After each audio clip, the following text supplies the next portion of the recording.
So, welcome everyone to In Remembrance There is Life, a conversation about memorialization amid a global pandemic. Before we get started, I would like to extend gratitude to everyone who made this webinar possible, including Helen McNeil, Wendy Cadge, Michael Skaggs, and the Chaplain Innovation Lab. We're also so honored to have our panelists here today to share their experience. Dr. Joel Christensen, Rabbi Joe Hershman, Teri, Kwant, and Dr. Kathleen Gallivan. And today we're probably around 300 strong or so on the webinar with hospital chaplains, priests, and community organizers joining us from all around the world, including Rwanda and Kenya. So welcome everyone. Before I introduce myself, I'd like to turn it over to Michael, who will provide all of you with a little bit of the technical side of this webinar. Sure, thank you. So I just want to remind everyone that this webinar is recorded, so don't worry if you miss something or if if we make a point and move on, it's no problem.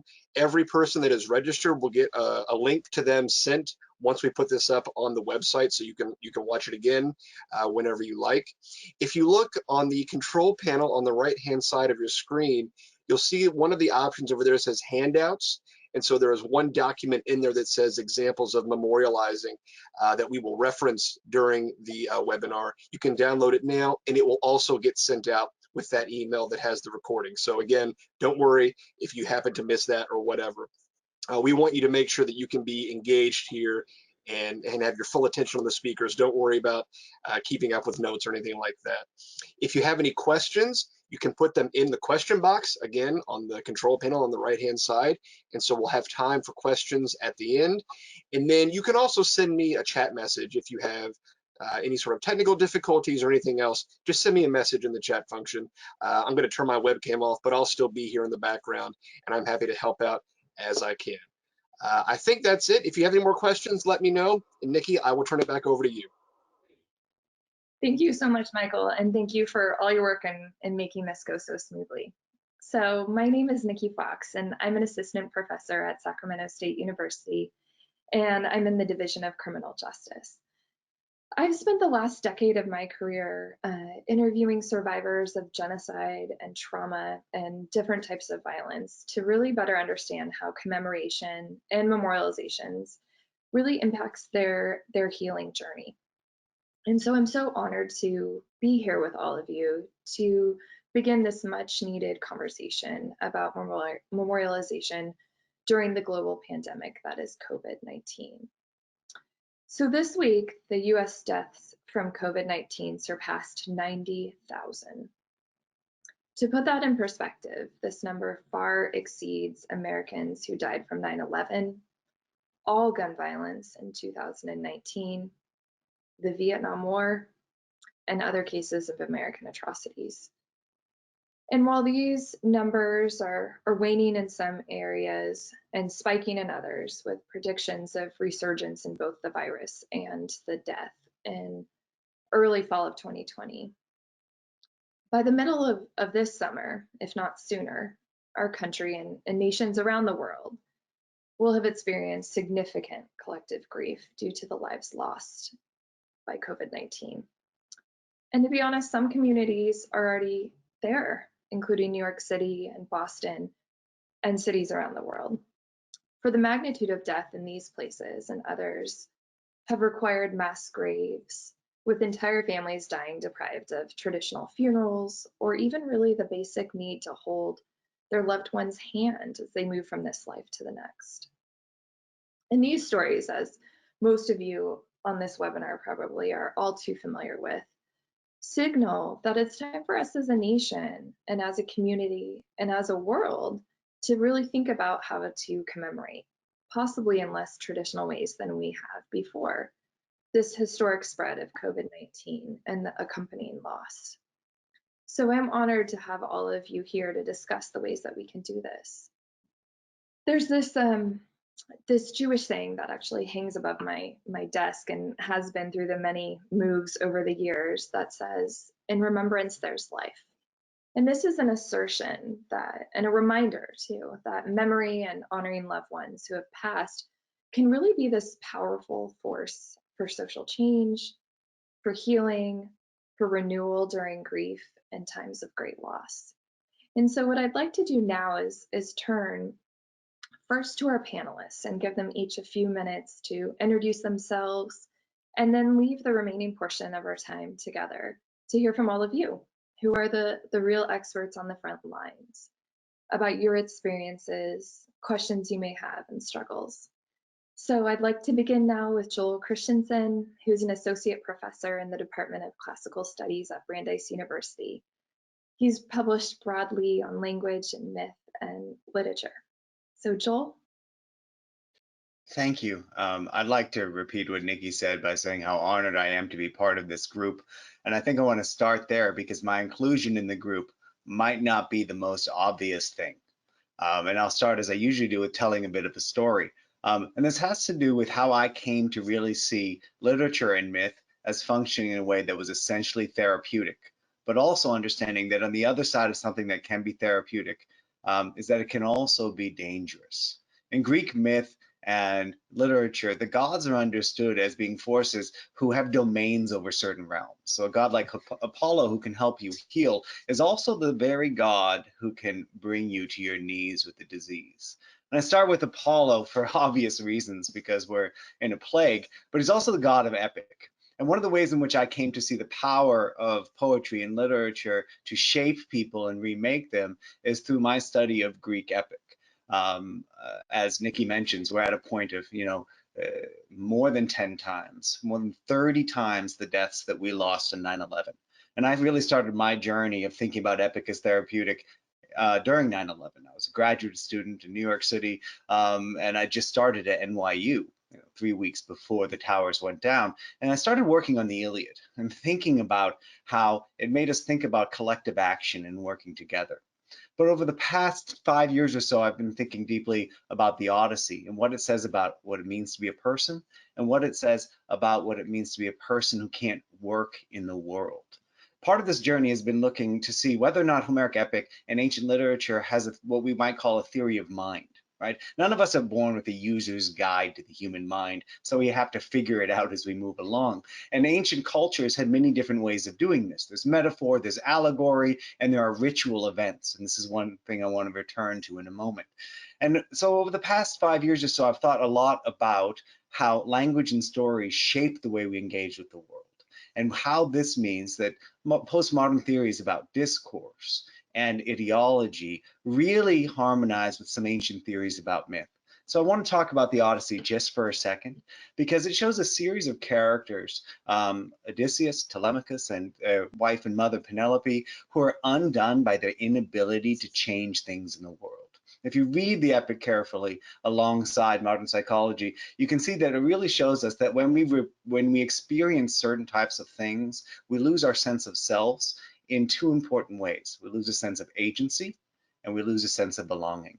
And I want to mention those two things as part of this conversation, because a few weeks ago when I was talking to Wendy Cadge, one of the things I mentioned is that we are a society that is being traumatized.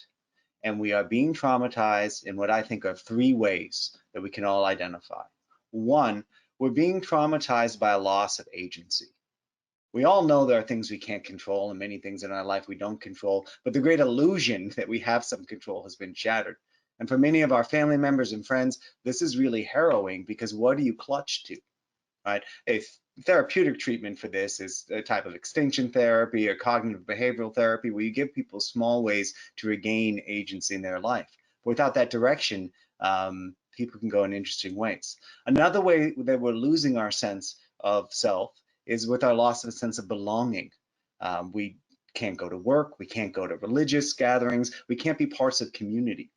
And finally, there's a problem of unresolved loss that I think we haven't even come to. Complex loss or unresolved loss pushes us into a position that even further deprives us of agency. With the lack of resolution, it's hard to return to any of our traditional methods of dealing with loss.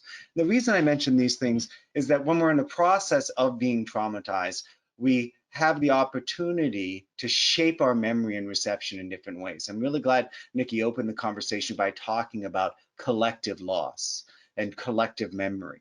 Because part of what happens during the process of traumatizing events is that we can shape the story and shape the way we experience it together. We can just think about the different ways in which our communities talk about World War II as opposed to the Vietnam War. And then the way that the people who suffered most in those periods had long-term traumatic effects in different ways. So when we look to the current time, what I really think about when it comes to ancient Greek literature and literature in general is a line that comes to be proverbial, which is that conversation is medicine for the soul. And during the Odyssey, Odysseus doesn't get to return to himself until he's had serious conversations with other people, with his son, a former servant, his slave, his wife, and his father. And in this, he regains a sense of self through a sense of belonging, through a series of conversations. So when we think about affecting trauma or addressing it in the world, one of the things I really think of are, what are we losing? It's our sense of place and who we are, and how can we get it back, right? Which is through conversations, through talking with other people, but it's also in the recognition that right now we can actually make great strides in giving people these things back before it gets even worse. Studies of trauma have really shown that often it's the memory of the trauma and the lack of resolution that does more long-term harm to people and communities than the actual act itself. So that's one of the reasons I was really excited to come today. And there's a lot more to say about how cognitive science has shown storytelling is wired in our brain and helps us receptive to these kinds of treatments. But I think I've hit about 4 minutes, and I'd like to hear from some other people first. Thank you, Joel, so much. Next, we have Rabbi Joe Hershman, who is an ACPE certified educator and serves as the Director of Spiritual Care and Education for Mount Sinai, Beth, Israel, and Mount Sinai downtown in New York City. Thank you so much for being here. Thanks so much for having me. Like Joel, I'm really glad to be here. So I'm a chaplain, and chaplains are often the holders and the narrators of grief for the institutions where we work. At my institution, I'm part of a group of colleagues from many different departments and disciplines who are thinking about how to memorialize the different losses that we have experienced in our hospital. And even before the COVID-19 pandemic, the hospital where I spend a lot of my time learned a lot about grief when we transitioned units and services and staff to other parts of our health system. And I'm grateful for that experience. I think it has helped me and some colleagues really think about how we want to approach the grief and the trauma and the loss that we're currently experiencing. So similar to Joel, I just have a couple of words, I think, to maybe frame some of how I approach this. So I work in a secular institution, I work at a hospital, and that it's important to me that the work that chaplains do speak to all staff and patients, but I'm Jewish, I'm a rabbi, and religious traditions, one of their purposes is to help us live on after disruption and discontinuity. So in my tradition, in 587 BCE, the temple in Jerusalem was destroyed and the Israelites went into exile. And much of the 5 books of Moses, the Torah, are devoted to a rendering of the past in which the Israelites wandered in the desert and lived a life constructed around the desert tabernacle and the sacrifices that could be offered there. And that story also is a future retrojection, right? It's an imagination of what life would look like with a rebuilt temple.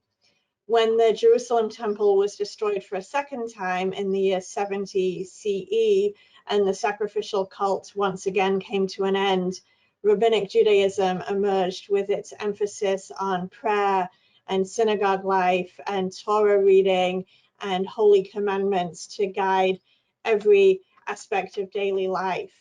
So in both of those destructions, holy time and holy space were lost and had to be recreated. And we, through this lens, we might understand many of the stories in the Torah and Rabbinic Judaism in general as efforts to reorder and recreate and re-narrate holy space and time. And in some ways, I think that this pandemic is asking us to do that also, because we have lost access to our holy places and we've lost access to our ability to gather. I'm really looking forward to hearing from panelists who have a lot of concrete experience of doing this kind of work, and I'm hoping that we'll be able to talk about some of the concrete ways that we might be able to help the communities that we serve grieve and remember and give honor in this time. Thank you so much, Rabbi, and for all the work that you're doing. Next, we have Dr. Kathleen Gallivan, who's the Director of Spiritual Care at Brigham and Women's Hospital for the past 17 years, who's also a licensed psychologist. Welcome, Kathleen.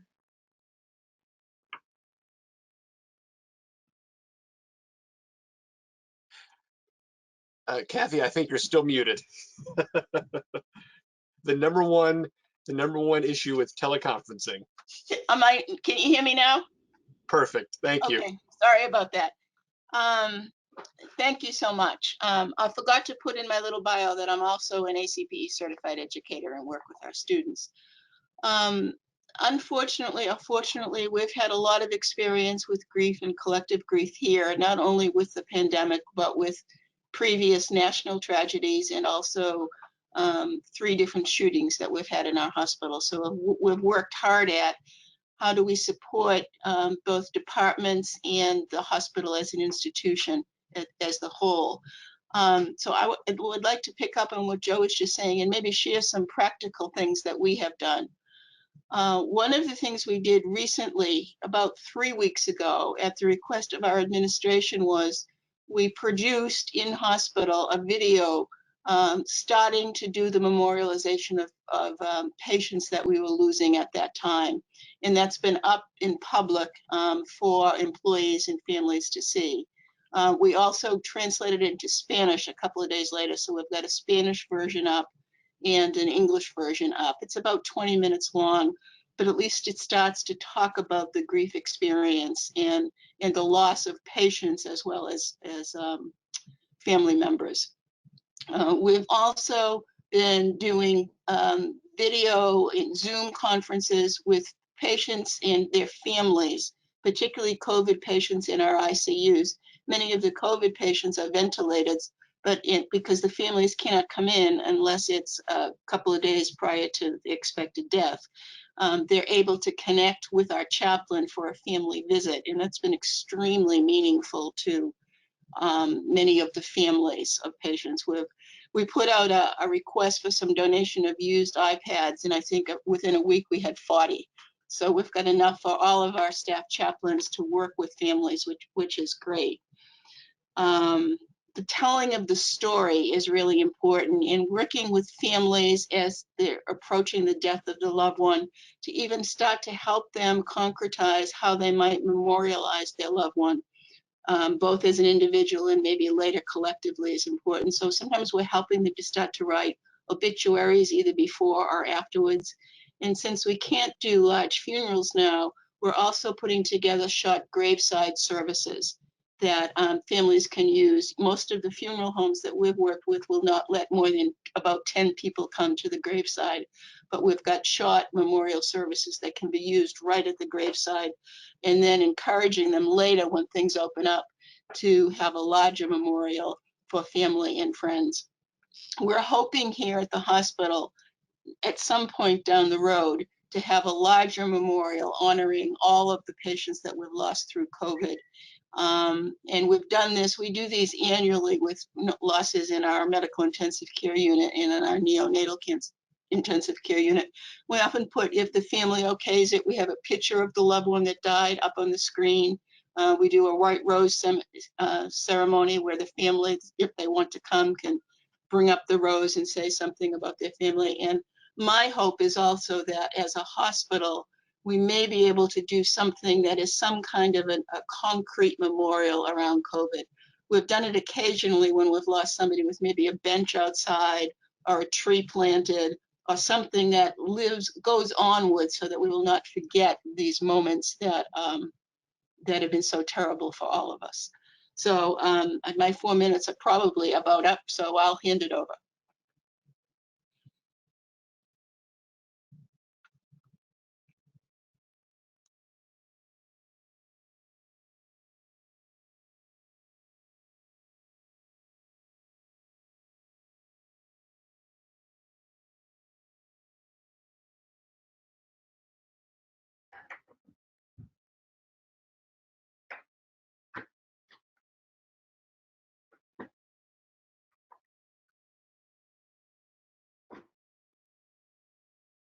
Nikki, I don't think I can't hear you.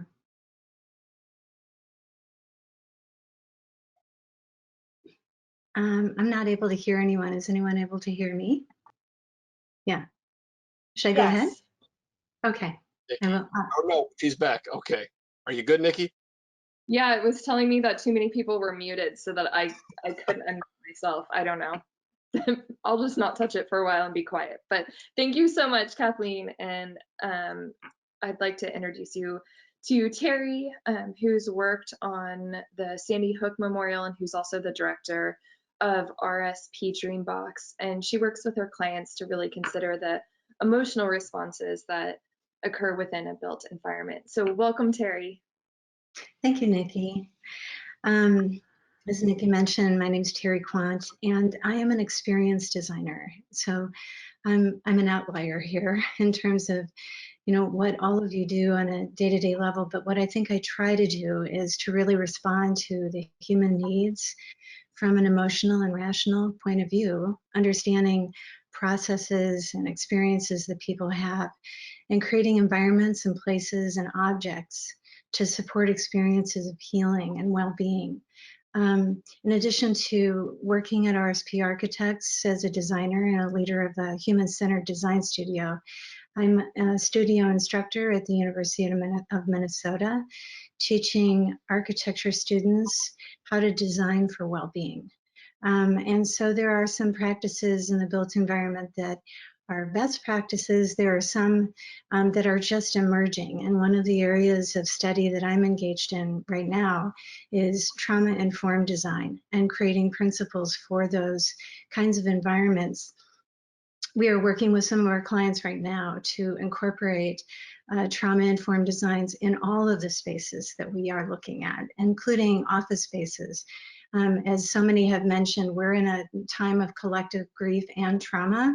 For some people, it's capital T trauma, really reigniting some personal experiences. And for others, it may be a small t trauma and something that will be navigable in the future, depending on what the experience is of this time. So what you're seeing in front of you are some examples of the work that I've done over the years, and some of this work has been memorial based and some of it is not, but it's all meant to mark a moment in time. And I think that that's really one of the things that is so important about doing, thinking about memorials in the context of COVID-19 right now. You know, I just wanted to add, and we can go to the next slide too, please. There's a lot going on here. It's a sample of things, but this is actually one of the renderings for the Sandy Hook Memorial. And I just wanted to talk a little bit about the experience design part of it. What we do is we try to understand the emotional and rational needs of our users and create choice points.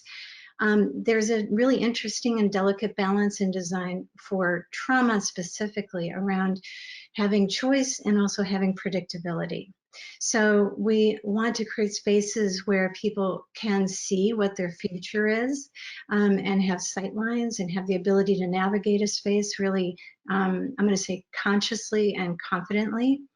But I also want to just sort of mention that, you know, in this current context right now, as I've listened and heard stories of, you know, what has happened during this pandemic, I've immersed myself in all of the news, as all of us have. and you all are experiencing it in a way that I am not. But what I have heard are some interesting comparisons, and this is one of the tools that we use in our field. We use empathy for sure as a part of our design toolkit, but sometimes research is required and we have to understand what other people's experiences are, specifically, for example, with the Sandy Hook families. That is something that I have not directly experienced, and so I cannot project my own design thinking onto that project. So I think that one of the things I've noticed in language right now is there's really this interesting use of something being stolen. There's people are experiencing that something's been robbed from them, the last moments with their loved one. Or even in the positive end of the spectrum, that people are not being able to attend the birth of a child in a hospital, or some of the other kinds of experiences. And so I think that, or a transition, from childhood to adulthood, graduating from college, for example. But there's this idea of taken and robbed and stolen. And I think that when I look at that through the lens of experience design, and you're not able to attend something like a memorial, you're not able to participate in something that's taken away from you, I try to think about what the repair would be for that action, right? And I'm going to share a personal story really quickly. And it does inform, I think we can go on to the next slide. Some of my experience, this is a public art piece I did here in Minneapolis, and I memorialized some of the bridge workers who died in the 35W bridge collapse, along with other people who were lost over the years, along a greenway and a pathway. And so this was meant to be conversational and engaging, but not necessarily traditional memorial. And I think that you saw the last space was a space, and I think sometimes objects can also take that role on. If we go to the next slide, I think this gets into the more personal story. This is an online experience that, I'm sorry it's a little pixelated, but what this is an image of being able to navigate the AIDS quilt online. And, sadly, in the beginning of the 90s, I had the experience, as so many did, of losing a number of my friends in a very short period of time. And I think that I wanted to draw this parallel because I think there's something that was stolen from people in the gay community, and this was the response to that. It was an ability to be able to resurrect and restore a connection and a relationship that we had with our loved ones when we were sometimes literally, and in my case personally, prevented from attending to a friend of mine who was dying. So if we go to the next page, it's an example of where this lives online, but it also is something, and I was thinking today, this is so interesting because the AIDS quilt literally is a socially distanced navigation space. This is it right here. And I made a quilt for my friend who died, and I was able to see it in this context. And I felt these two really important things that I think were so essential in this memorialization is I was accompanied, and I think that, in the absence of gathering, we can still create accompaniment, being seen in that grief and loss, and standing even just 20 feet away from people who were mourning the loss of their loved ones at this AIDS quilt was one of the most powerful experiences I had, because I was there too with my friend. So if we go to the next image, this is another one, but this is very ephemeral. And I think that, in the post-tragedy, people just showed up with their objects. They memorialized very quickly, and they brought their objects and the things that made them have a memory of their loved one. And I think that, this kind of expression, or at the Sandy Hook, for example, or in some of the other shooting violence environments where we've had these kinds of experiences, people just immediately come and they memorialize. And again, we don't have that ability to gather around it right now, but we still have the ability to create those spaces for ourselves. And maybe those have to be in our homes right now.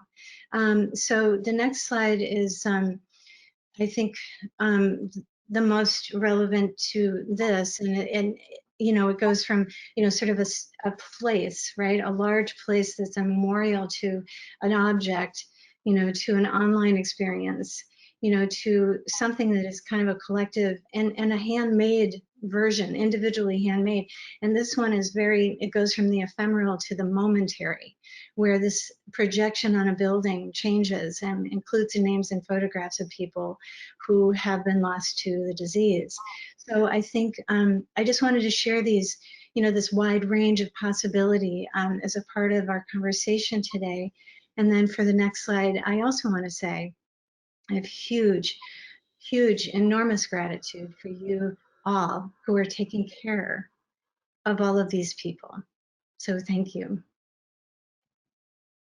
Thank you so much, Teri. Those images were really, really powerful. Now we get to turn to all of you who are on this webinar with us. So feel free to submit your questions in the question box. We'll start off with the first one here. Thank you to all of our panelists. This is to everyone, and the question is, I am a hospital chaplain and my department is working on supporting staff. So far, few of our initiatives have been well received. What do you recommend to help staff grieve and memorialize, especially when they are all busy and it's difficult to gather people even online in real time?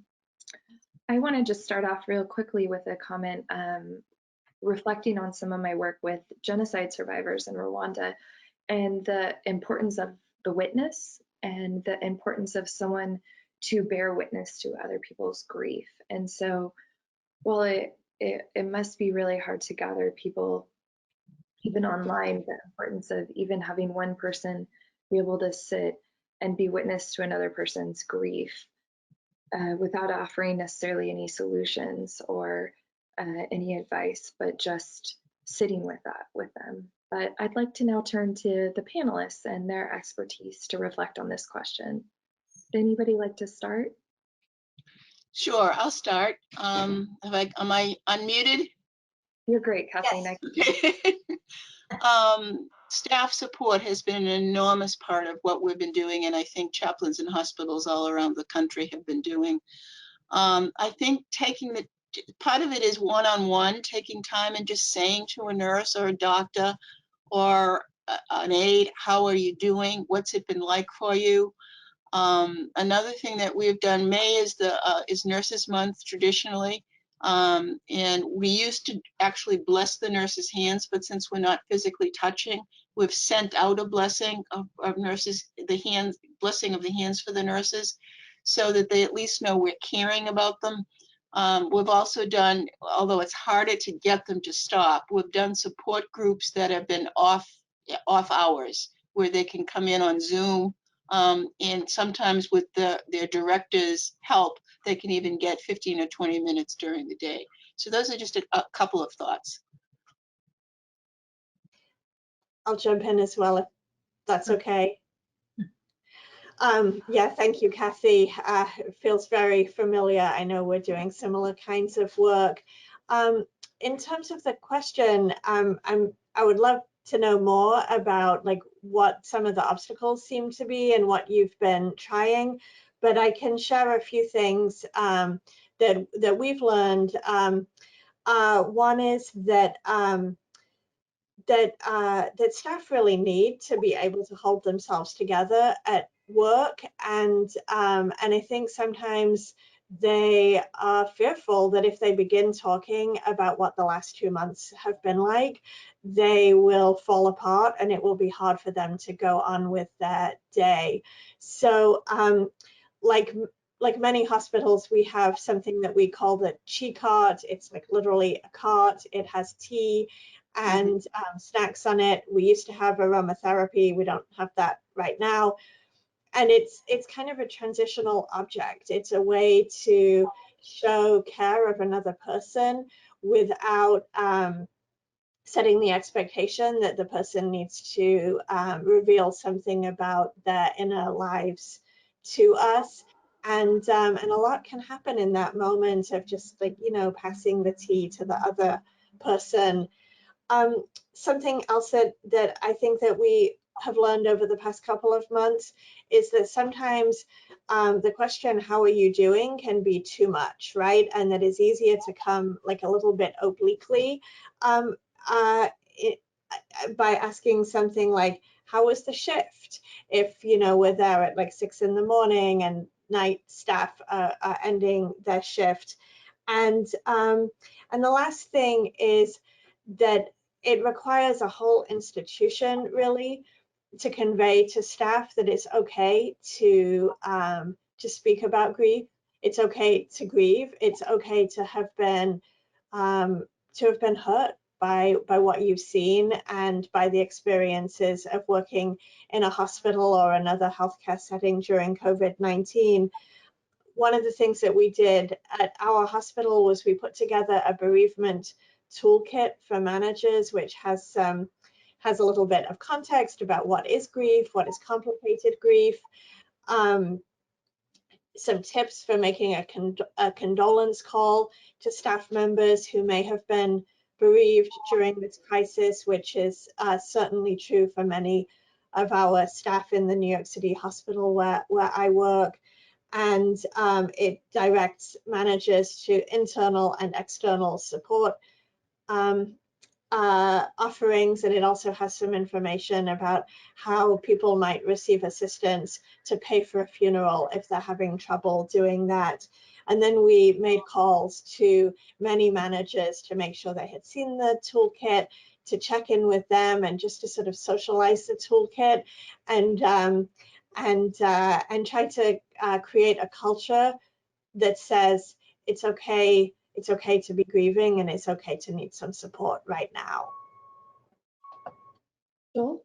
If I may add just a little, my spouse is a dentist who's in the U.S. Army, and she was stationed at Fort Hood for the Major Hassan shooting, and most of her clinic was involved. And one of the things that came out of that was that there's no direct correlation between people's specific experience of violence and loss and the trauma they carry afterwards. And so the process of giving people an environment in which they could talk about their experience without weighing it against others was really important. And it's something I've taken with me and that's come back up since the start of the coronavirus crisis. With my, I'm also chair of the Faculty Senate, and with the Senate and my students, when we've gathered, I've just started and saying, you know, let's check in. What's going on? Right, not how are you? And everyone talked. And some people talked about making breakfast. Some people talked about losing a relative. And so I think if you can, especially for hospital workers and people on the front lines, if you can take the normal parts that you do, if you do a morning check-in, if you have a weekly meeting, and just get rid of some of the stuff you would normally have and just let each person be heard, right? Without any judgment, just give them an environment in which they can talk and feel that they're heard. And then that can take off some of the temporary burden, I think. Thank you. You know, I would also add, I mean, experiences are delivered through people, process, and place by organizations. And I, you know, since I'm kind of the place person here, I'll just weigh on that a little bit. I think one of the things that's been so challenging, even doing design in the healthcare space in general, is that there's such a kind of a small amount of space available.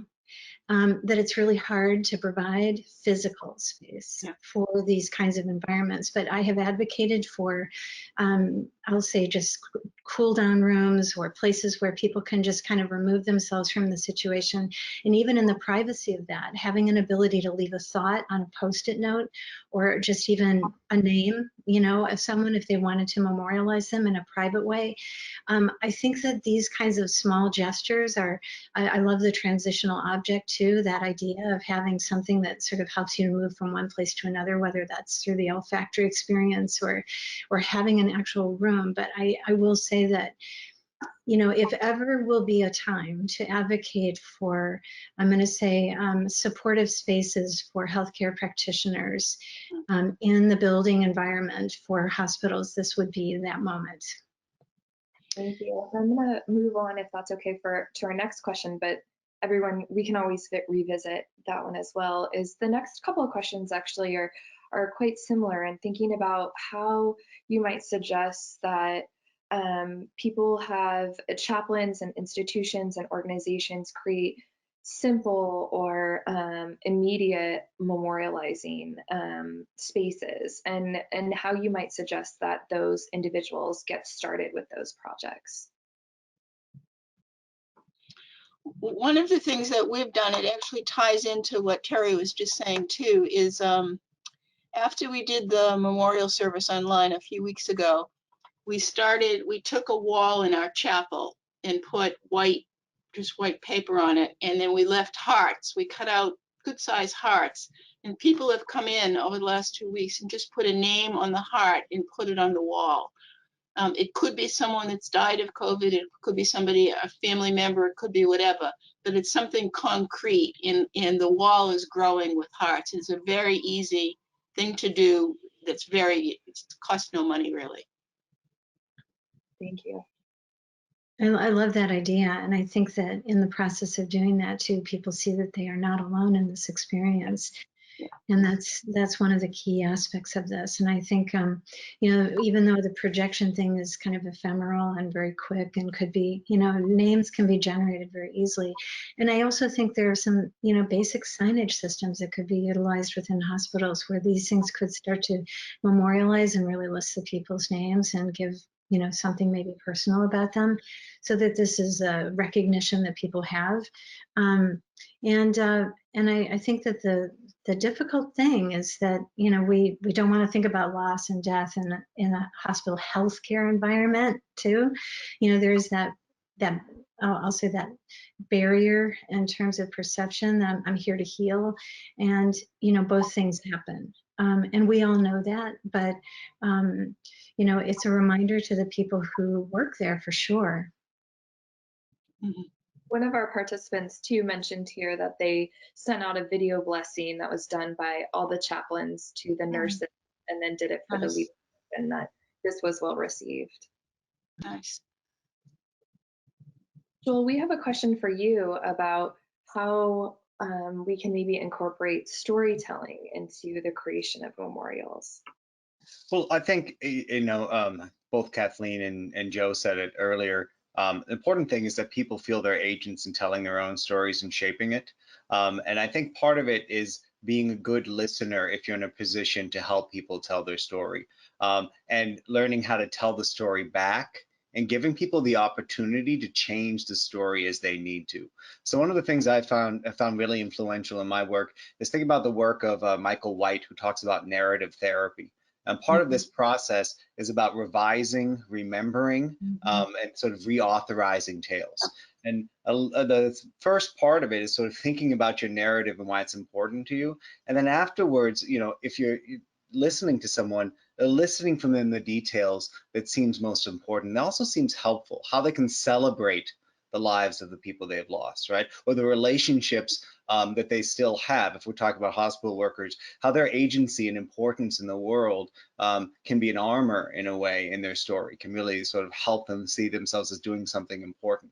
So I think doing that, and then helping them see their stories as part of a larger, more important thing.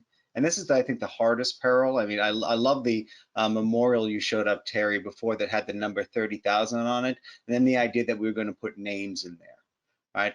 Because I think the biggest danger is that people feel like their name isn't important, and then just one in a number, and that their grief doesn't matter.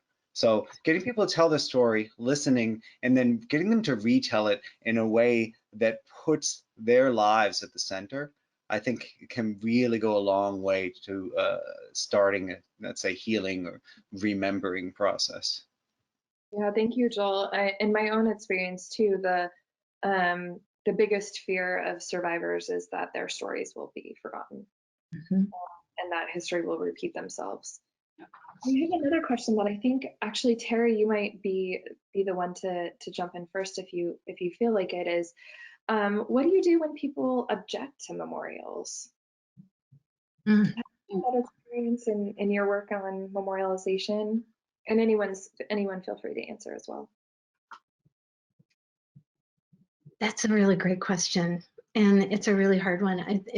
I've noticed actually that there's been an objection around the Twin City to the white memorial bikes where people have been killed on their bicycles, and there's like it's called a ghost bike, and people have chosen to, attach that ghost bike with, with some kind of lock, so you can't remove it, to the site where someone lost their life. And, there was eventually kind of an acceptance that this was an okay thing to do. These are very kind of momentary decisions made by kind of a particular community to do that. I think in the, in the hospital environment, and when people are being lost, there is a tentativeness, I think, around that whole like fear of like, well, where are we on the spectrum? If I'm, if I'm attending to a family member, and I don't want to think about the loss part of this yet. And so I think what it's important to do from an experiential point of view in the physical environment is to think about the pathways that people are literally traveling, what they're seeing, when they're seeing it. And there could be a better place, perhaps, for the location of a memorial, if that comes, if it sort of pops up out of a particular need. So do you think that gets at some of it? Okay. And I want to quickly read a couple comments here that people have made. One suggestion for clinical staff, which I love this, is that we purchased several piñatas that resemble COVID-19 and toured the hospital night shifts, inviting people to whack away at them. This was involved as much laughter as tears, as powerful emotions unleashed. In the center of each piñata was a roll of toilet paper, which led people to laugh. And I like that comment in terms of thinking about the importance of laughter during times of grieving. We have another comment that we are making bereavement phone calls to all patient families who have lost someone since March. We and enjoyed seeing the bereavement toolkit that was just talked about by Rabbi. We do have another question if anyone wants to jump in on this one or answer one of the previous ones, is how do you help a child who hardly understands what's happening because of their age and yet are very much affected by the loss of their loved ones?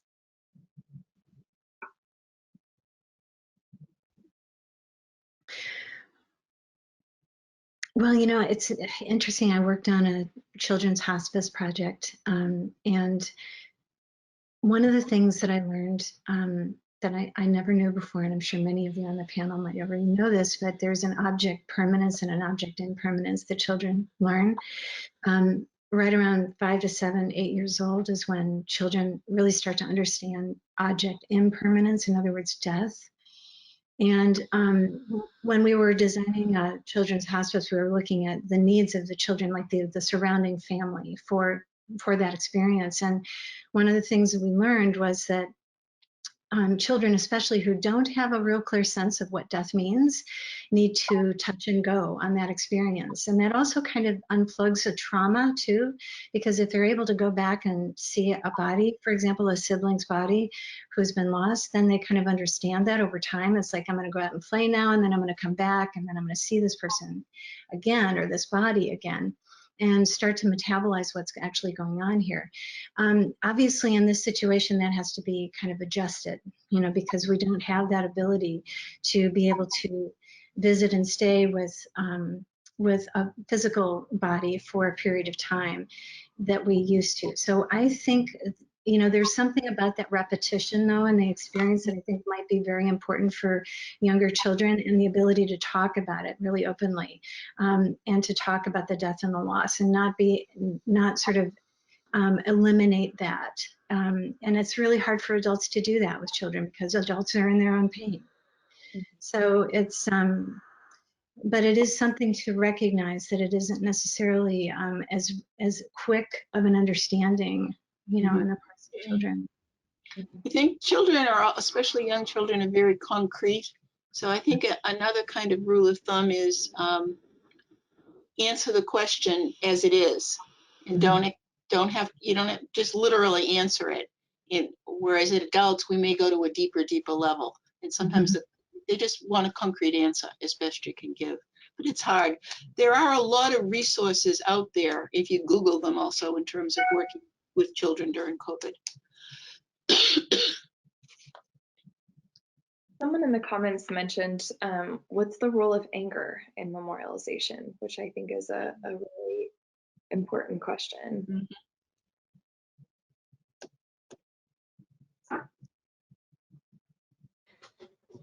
I think anger is going to be present whenever grief is present, right? Yeah. For most people, anger is something that that we cycle through at various points in our grieving experiences. And one of the things that I love, Kathy, about the hearts in the chapel is that it's kinesthetic and it's totally open-ended. So a person really can bring whatever emotional experience they would like to in that moment. When thinking about designing memorial services, I think that when we move in between like the kind of like quote unquote liturgy that might be used in a healthcare setting, which is really like, it's often poetry, right? Like we move between fixed words that can be used in many different settings, and then words that were written just for this occasion when we ask people to speak. I think that we're creating a container, right, in which people's minds can wander a little bit, particularly during like the fixed liturgy times, and hopefully that would be an invitation for all of us to really show up with the full complexity of what our grief is. I was also wondering, Teri, when you were speaking, if some of the opposition to particular memorials, if it's an opportunity just to say, in addition to whatever like aesthetic or political concerns a person might have, it's a way to say like, I don't like this, like this makes me angry, there's something really deeply wrong about this, which may be the specific memorial or it may be the loss. Absolutely. I think anger is one of the most uncomfortable aspects of grief, actually, for me personally. And I think that, it rattles you, and when I think about sort of the human antidote that I require is anger kind of belongs in a conversation. It needs like some sort of outlet. And I think that when it creates that kind of response for someone, and maybe even someone coming into a chapel and saying, well, I don't feel heart-based and lovey about this. I'm pissed off, right? Even having more shapes Good idea. available. Very good idea. It's kind of interesting. It's like, you get to have a different type of experience. And I think that we do need that permission to be angry and grieve. And that's a permission slip, actually. Experientially, what do we do to create permission slips in all these environments to be able to have the reaction that you have? I like what Teri says about anger, sometimes needing permission and that we need to give it, because the important thing is not to pathologize anger response, right? Because Right. it is a response to a loss of control and agency. And I think as conversants with people who are going through loss, we need to help them talk about what they're angry about, because we're searching for blame. And if it lands in the wrong place, if it fixates, it can become parafunctional. Right. And we already see, in public discourse of how people are getting angry and they go into denial, they're making bad choices, they affiliate in ways that are dangerous to themselves and those around them. And so what we can hope for is that anger will be temporary, or at least stay in the direction that isn't harmful to the person who's feeling it and those around them. I think part of that is asking conversation, like, if you can, what are you angry at? And then especially if you're in the hospital or you're in some sort of treatment conditions, if someone's angry at you, you kind of have to meet it with compassion and movement. Like you have to move away from it and understand that they're not angry at you. Right? They're angry at something else. Thank you. And for probably what will be our last couple of questions, I wanted to combine two of them, which are a couple challenges that people have brought up in the question. And one is how you can cultivate buy-in from administration for memorials, because in the midst of budget cuts and all of these other things that are going on, that might not seem like a priority. And then the second challenge, if any of you can speak to, is also hospitals that are still in a different place where they're in the shelter in place still. And so any type of physical memorial is really out of their range of options. So if any of you want to speak briefly in our last 3 minutes or so to either of those challenges that have come up. I think in terms of working with the administration, it's building the relationship with administrators along the way. If you don't have a relationship when you come with an ask, it's probably not going to work. But and that doesn't really help in the moment. But if you're credible in building the relationship along the way, there's going to be more openness.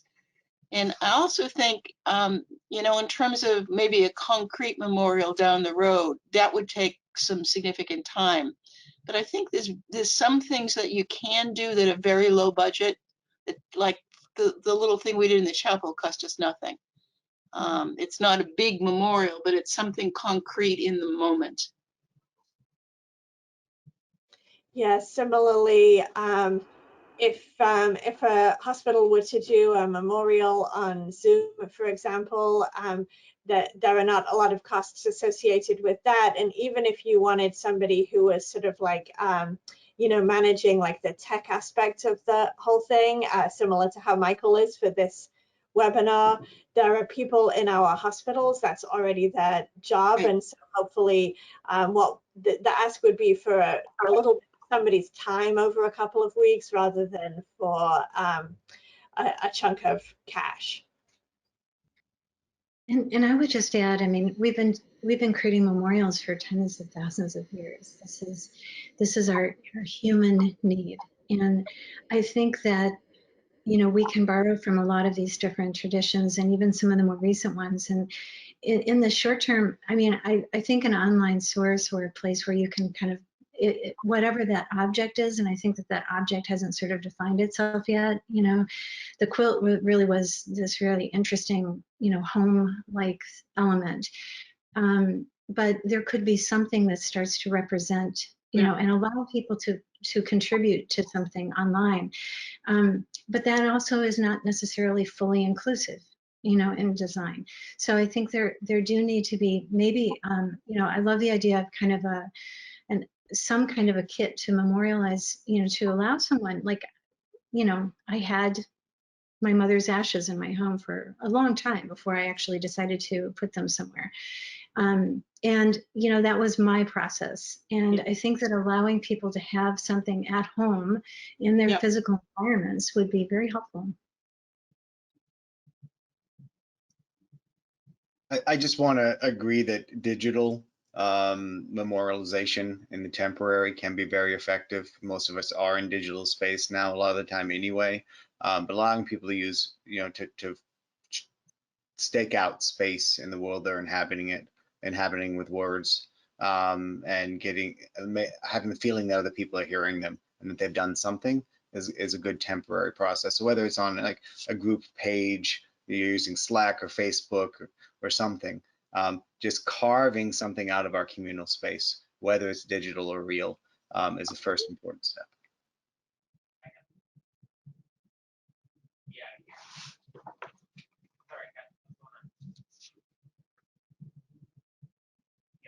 Any others? We probably have 1 minute left. Was there a second part to the question? One was the administrators. What was the other part? It was for communities that are still in shelter in place, and so they move around too much, and need some ideas about kind of ways to virtually provide opportunities to grieve. The digital, I think.